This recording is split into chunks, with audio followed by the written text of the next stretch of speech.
Hi అండి, this is doctor Satish Kumar, general physician, Shri Pramila multi speciality hospital Nalgonda. చాలామంది patient మన దగ్గరకు వచ్చి, సార్ నాకు ఒకసారి బీపీ ఎక్కువ వస్తుంది, ఒకసారి తక్కువ వస్తుంది, దేని నమ్మాలో అర్థం కావట్లేదని అడుగుతుంటారు. సో దేని నమ్మాలో డిసైడ్ అయ్యే ముందు మీరు అసలు బీపీ చెక్ చేయించుకునేటప్పుడు పాటించాల్సిన నియమాలు పాటిస్తున్నారా లేదా చెక్ చేసుకోండి.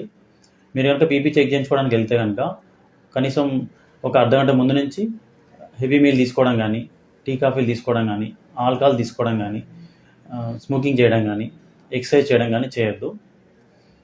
అండ్ బీపీ చెక్ చేసుకునేటప్పుడు పొజిషన్ వైజ్గా చూస్తే మీ బీపీ చెక్ చేసుకునేటప్పుడు మీ బ్యాక్ అనేది సపోర్టెడ్గా ఉండాలి అండ్ మీ ఫీట్ అనేది ఫ్లోర్ని టచ్ చేస్తుండాలి. అండ్ బీపీ చెక్ చేసుకున్న ఆర్మ్ మన సపోర్టెడ్ ఉండాలి, అదే బెడ్ కానీ టేబుల్ సపోర్ట్ కానీ తీసుకొని ఉండాలి. మనం బీపీ చెక్ చేసుకున్న ఆర్మ్ కనుక హార్ట్ లెవెల్ కంటే హైట్లో ఉంటే కనుక బీపీ అనేది ఫాల్స్లీ లో చూపిస్తుందండి. మన ఆర్మ్ కనుక హార్ట్ లెవెల్ కంటే లోలో ఉంటే కనుక బీపీ ఫాల్స్లీ హై చూపిస్తుందండి. సో ఈ ఆర్మ్ సపోర్టెడ్ లేకపోతే కనుక కనీసం ఒక 10% బీపీ అనేది చేంజెస్ ఉంటాయి. సో అలా లేకుండా చూసుకోవాలి. అండ్ మీకు కనుక ఆల్రెడీ బీపీ ఉండి ట్యాబ్లెట్స్ వాడుతుంటే కనుక బీపీ ట్యాబ్లెట్ వేసుకున్న తర్వాతే బీపీ చెక్ చేయించుకోవాలి.